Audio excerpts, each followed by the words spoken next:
Hello BookTube, hello friends, welcome to Lizzie Faye Loves Books. I'm Elizabeth, and I've got another book club related video for you. Now you may have seen a video I uploaded recently just discussing the future of book club and how book clubs can meet in a COVID-19 world and what we are doing in our local book club. And hopefully by this point some of you have commented about your own book clubs, and if you haven't seen that video then I will link it down below.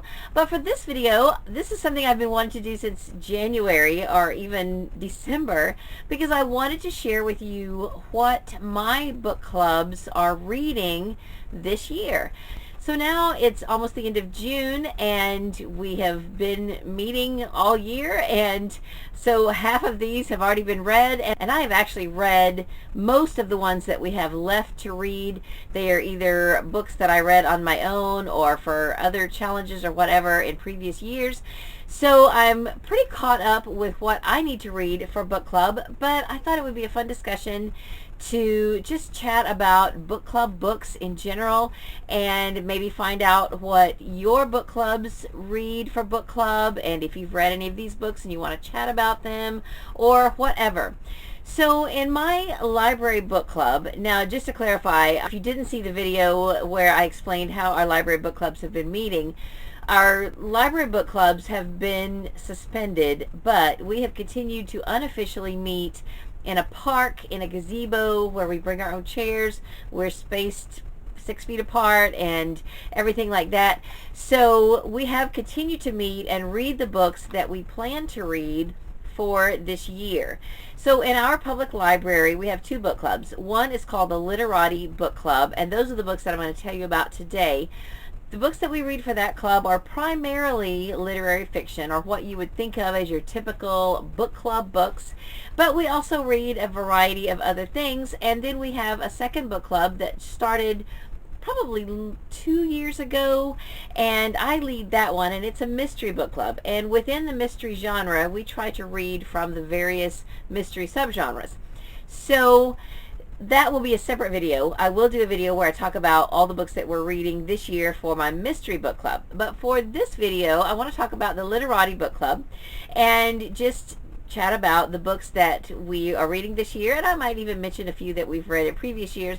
Although if you're interested, I am in the process right now of putting together a Goodreads shelf of all of the library book clubs that our book club has read, including the ones that I missed, that I did not read, because it's kind of a goal of mine to go back and read all the ones that I missed, and there's a few of those. So anyway, this is going to focus though on the books that we're reading for this year.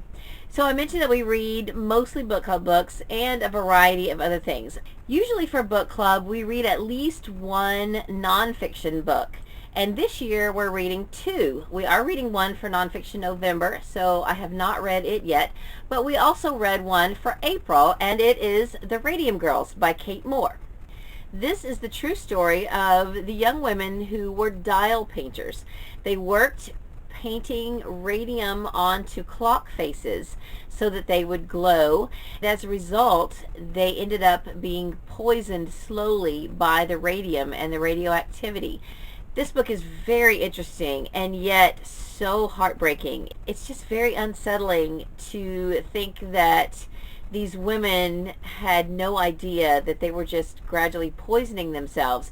And even after it was realized that this was happening, how much the industry fought it. And it was just such a eye-opening book and such an interesting, important part of history, because I would hope that we have learned from this, although I suspect there are still things that we're ingesting right now in our society that we're going to find out in 20 or 30 years have been really bad for us. It was pretty lengthy, and I don't know that I could have gotten through it, especially in a 1-month period, had I not been able to get it on audio.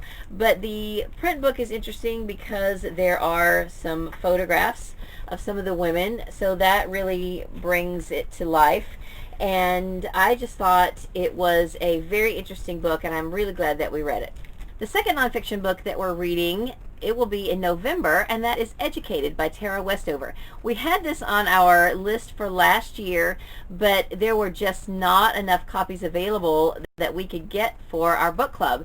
Since it's a library book club, we like to utilize as many library books as possible because we have a borrowing co-op of our whole county.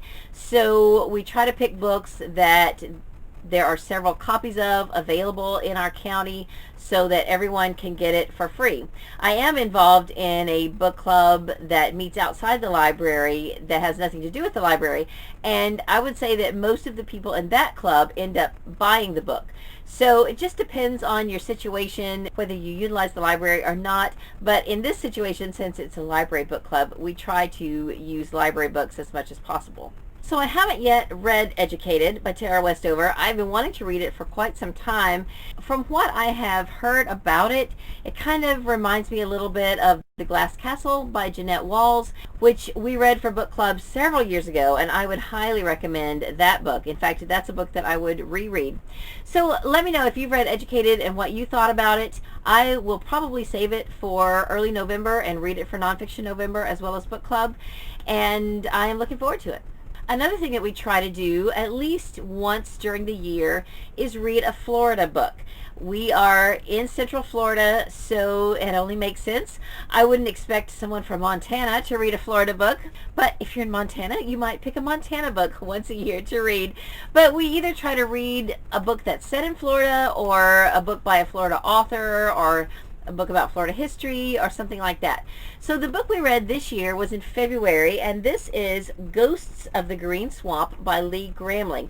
This is part of a collection of books called Florida Cracker Westerns, and they are basically cowboy related, and there is another book that is a sequel to this one, or maybe a prequel, I'm not sure. Lee Gramling is the predominant author of this collection, but there are a couple of other authors who have written books that are part of it.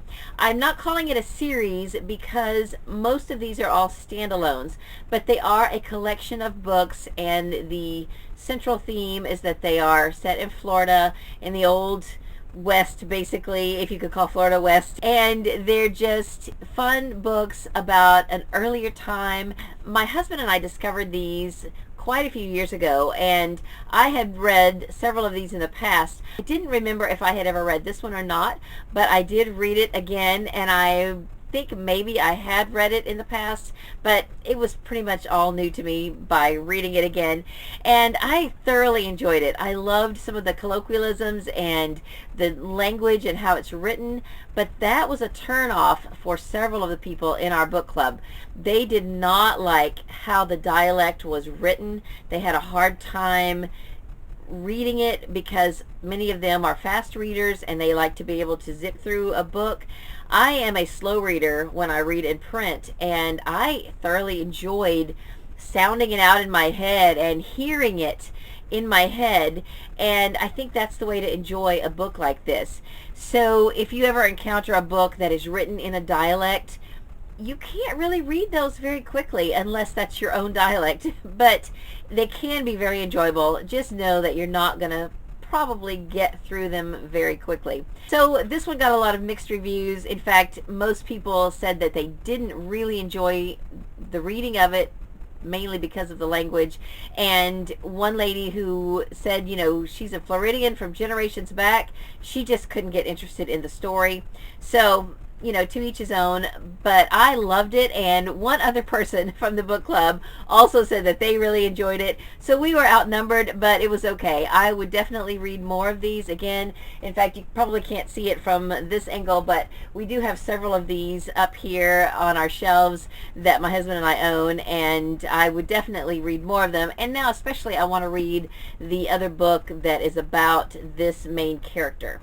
This story takes place in 1877. Our main character is Tate Barkley, and I believe he's been just kind of roaming around ever since the Civil War. He is gradually making his way through Florida. He's lost complete touch with his brother. He doesn't even know if he's still living or what part of the country he's in, if he is alive.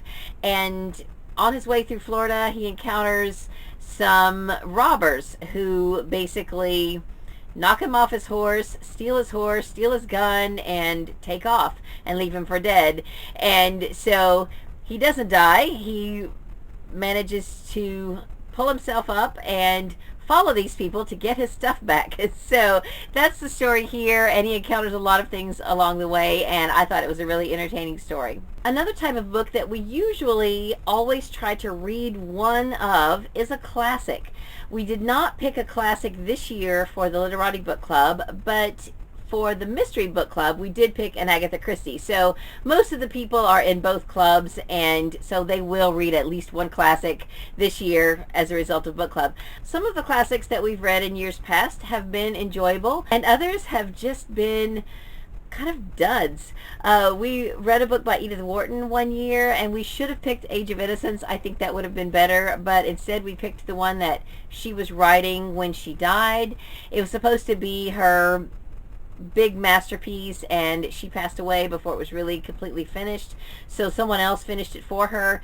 And that book was interesting, but just not really good. In fact, I felt like the part that the person wrote to finish it was the best part of the book, and a lot of people agreed with me. And now I can't even remember what the name of it was. We also read Once and Future King one year, and I think I was the only one who got through all 5 of the books in that whole omnibus, and most people said, oh, I tried, I just couldn't do it. And then I think several years ago we read Jane Eyre, and I enjoyed that, but not as much as I had hoped that I would, because I've heard other people say that that's their favorite book of all time, and it was good, but I felt like it was just very long and drawn out to finally get to a foregone conclusion, and so it was just too much, I think. But still, a classic, an enjoyable book. Anyway, back to the present. Since we started the Mystery Book Club, our literary book club does not really read a lot of mysteries. We do occasionally pick a thriller type book, and this year we kind of made the mistake of picking it at the same time as the Mystery Book Club was reading a thriller. It was in March, March Mystery Madness and all. So the Literati Book Club picked a thriller, and what we should have done was have the Mystery Book Club read a cozy mystery for March, and that way people who are in both clubs wouldn't have been reading 2 thriller books in a row, because that was a bit much. But the book we read for the Literati Book Club was The Girl Before by J.P. Delaney. This is one of those modern thrillers that I am just not a fan of. I don't even mind graphic violence so much as constantly being barraged with foul language, cussing, and F this, F that. I hate that. And then that, along with so many unlikable characters, I just have a hard time with modern day thrillers. So I was not a fan of this book. A few liked it and a few didn't, and most were just kind of somewhere in the middle. Meanwhile, our Mystery Book Club was reading The Lying Game by Ruth Ware. I did a read-along of that here on BookTube and on the Mystery Madness Goodreads group for March Mystery Madness. And we had several that read that and chatted about it on our Goodreads group. So feel free to add to that discussion if you have anything you want to say about that. But I'll talk more about that whenever I talk about what we're reading for our Mystery Book Club. So one genre that we don't usually read from for our Literati Book Club is fantasy, but we are going to be reading a fantasy for October. It's a book that's been around a while. I've already read it, but one of our other members had been asking to put it on the list for a couple of years because someone in her family wanted her to read it, and she kind of needed a little extra boost, a little extra motivation to get it read. And so we took a poll and said, okay, if we put this on the list, how many of you would read it? And I think everyone who was there that day said they would. Now, I suspect when it comes down to it, not everybody is going to read it because it's just simply not their thing. But the book we are reading is Night Circus by Erin Morgenstern. Like I said, I read this several years ago. I listened to it on audio, and I said then, this is a really tough book to read on audio. It bounces around, jumps around. It's more than one time period, and within each time period there's more than one perspective. So we were chatting about it a little bit at the last book club meeting, just kind of talking about what we're going to be reading the rest of the year. And I said then to the group, if I were you, I might take notes because it does jump around. So I don't know how people are going to react to it. I didn't hate it, but I didn't love it. So I kind of suspect that there are going to be some mixed feelings when it comes to book club. So we shall see. But if you read Night Circus, let me know what you thought about it. I know it is well loved by many, many people, especially here on BookTube. And like I said, I didn't hate it, but I just struggled with it because I like to listen to books on audio, and it was a tough book to read on audio. One type of book that we tend to gravitate towards in our book club is historical fiction. In fact, one year I think we read at least 3 or more books that were all centered in World War II. And we said after that, okay, let's take a break from World War II. So we've kind of steered clear of that for a little while. But then last year we read The Lilac Girls, and a lot of people loved it. I liked it. I didn't love it, but it was okay. So because so many people in the club really loved Lilac Girls, this year we decided to read its sequel, or its prequel, Lost Roses. These books are by Martha Hall Kelly, and each book centers around 3 different women from different situations, and we see what's happening from their perspective. So this one I didn't think was as compelling as the Lilac Girls, and since I didn't love Lilac Girls, I didn't love this one either, but it was okay. I am really excited to know, though, that this author is writing one based on Civil War times and linking it to some of the people in these other 2 books. So I'm kind of excited about that because there's something about the Civil War that I find much more compelling and intriguing than World War I or even World War II. Even though my parents were alive in World War II, my father fought in it, there's still something about the Civil War that I just enjoy reading about. So anyway, this book was a tough book, but it didn't have any of those I have to turn it off right now moments like Lilac Girls. I mean, Lilac Girls I almost wanted to not finish because it was so gripping and so devastating. And this I thought was lacking any of those moments, which I guess should be a good thing, but still when you're reading a book, it's kind of good to have some of those really memorable moments. So we read this one for May. I'm glad that I read it, and I'm really looking forward to the next one. So The Lilac Girls is not only historical fiction, it also has some truth involved. There are some people who were real people who are characters in the story. And I'm finding that that seems to be kind of a trend in some of the books that we are reading lately for our book club. And maybe that's just an overall trend in book publishing right now. Maybe, I mean, it's always been there, but it seems to be very popular right now. In fact, the book that we're reading for July is about real people and real events, but told in a fictionalized story. It's called Finding Dorothy by Elizabeth Letts, and this has to do with the filming and the making of The Wizard of Oz. And the central character is the widow of L. Frank Baum, who wants to be involved in the making of this movie, figures out a way to get on set, kind of takes Judy Garland under her wing, and I think it sounds really, really good. I have not read this yet. I'm going to start this on audio and maybe try to get this done by the end of the month. We are discussing this one in July, and I think it sounds really good, and I am super excited to read it. And the book that we read for June is also a similar situation. It's about historical characters, but with a fictionalized story, and it's Before We Were Yours by Lisa Wingate. We had our book club discussion last week for this book, and I wasn't done. I just finished it yesterday. I was fascinated by this whole story. The true part of it is that Georgia Tann was a real person. She was a child trafficker. She ran the Memphis, Tennessee Children's Home, and she hurt a lot of children. There were a lot of horrible things that happened under her care. Children were stolen from their parents so that they could be adopted out for a lot of money, and it was just crazy to think that this really happened. And it makes me really interested to read more of the real story and the real events. And so I suggested that for next year, for our nonfiction book, maybe we try to find a nonfiction book about Georgia Tann and the Memphis Children's Home. And everyone said, yes, yes, let's do that, because it was so compelling and such an interesting story. Heartbreaking, and it's one of those things that you can't just look at and say, oh, well, yeah, but that's just fiction, because it really happened. And I thought it was a very compelling story. If you have not ever read this, I would highly recommend it. And the interesting thing is that I've read Lisa Wingate before. I read a trilogy of hers that's on Audible, Escape. That's just a fun little romance set in a diner, and it's just light and fluffy, and it was great. And I thought, wow, what a versatile author to be able to write something fun and light and fluffy, and then something as hard-hitting and compelling and heartwarming as this book.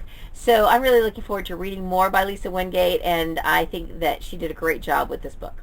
Another book that we are going to be reading for August is one that I went ahead and listened to on audio a couple of months ago. It's called Secrets We Kept by Laura Prescott. And this, again, is a historical fiction story. I think it's loosely based on real events. I'm not sure how much of it is fact and how much is fiction, but it takes place in the Cold War, and it has something to do with Russia and sneaking the Dr. Zhivago manuscript out of Russia so that it can be published. And I listened to it, but I just had a hard time getting interested in it. So I didn't follow it super closely, but I listened to enough of it that I can at least say that I read it for book club. And it wasn't my favorite, but that doesn't mean that it's a bad book. It's really just not something that I was interested in. But if you have ever read it, or you're interested in books from that time period, then it might be something that you want to check out. Now, some of the books I've already mentioned are books that have been read by a lot of book clubs. I suspect that Before We Were Yours and Lost Roses and Lilac Girls have been very popular book club picks over the last couple of years.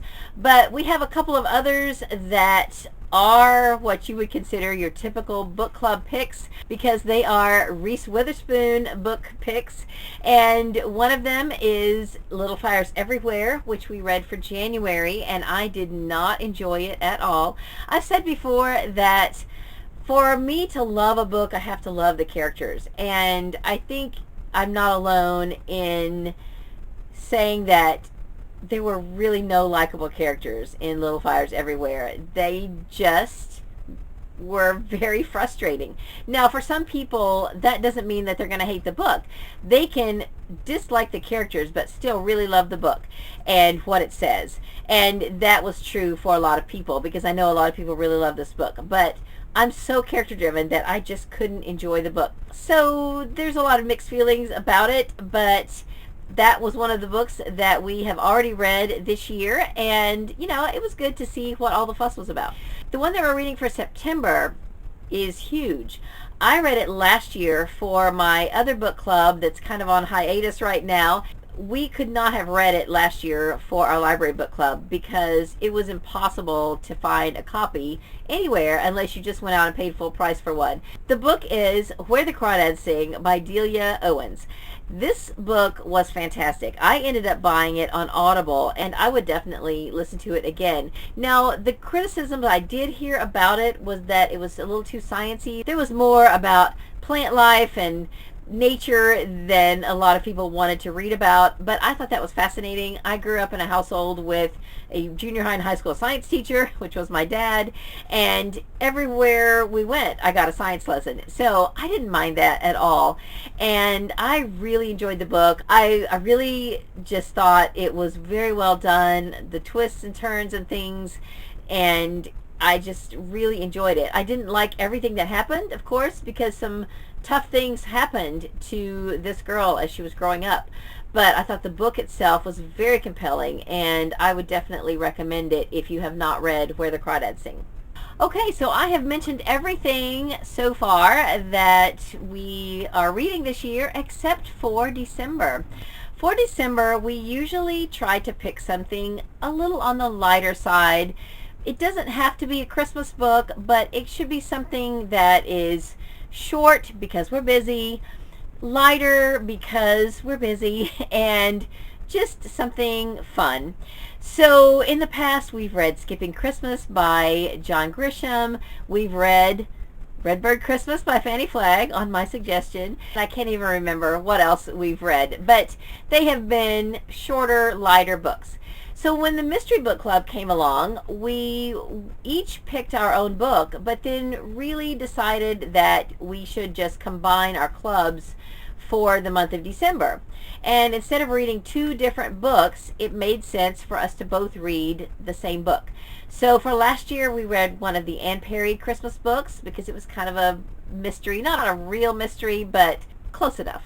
And then last year, we read Hercule Poirot's Christmas, and I think that counted also for our classic because we did not have a classic other than that. And so for this year, we decided not to read a straight mystery because even though it's a mystery book club and a literary book club, we didn't want to have to every year pick a mystery just to please one club and not the other. So we picked a book that's a Christmas theme, but is more of an adventure with a little bit of a mystery mixed in and a little bit of romance. We're going to be reading The Christmas Train by David Baldacci. So I think this is a perfect mix of Christmas, adventure, mystery, romance, and everything, and it's not very long. So I think that this will be a very good solution to both clubs meeting together for the month of December. I listened to this on audio last year. I will probably listen to it again. I thought it was a really good book. It's about a man who was banished from flying, and so he takes a train across the country, and it's about his adventures along the way. So if you haven't read that, I would recommend it. In fact, you're welcome to read it with us in the month of December. So that's about everything that we are reading this year or have read for our literary book club, which is actually called the Literati Book Club at my local library. And we've been meeting unofficially since COVID-19, but it's still the same group of people and we're still using library books. We're just not meeting in the library while social distancing is happening. Hopefully we'll be able to get back to a little more normalcy, if that's even a thing anymore.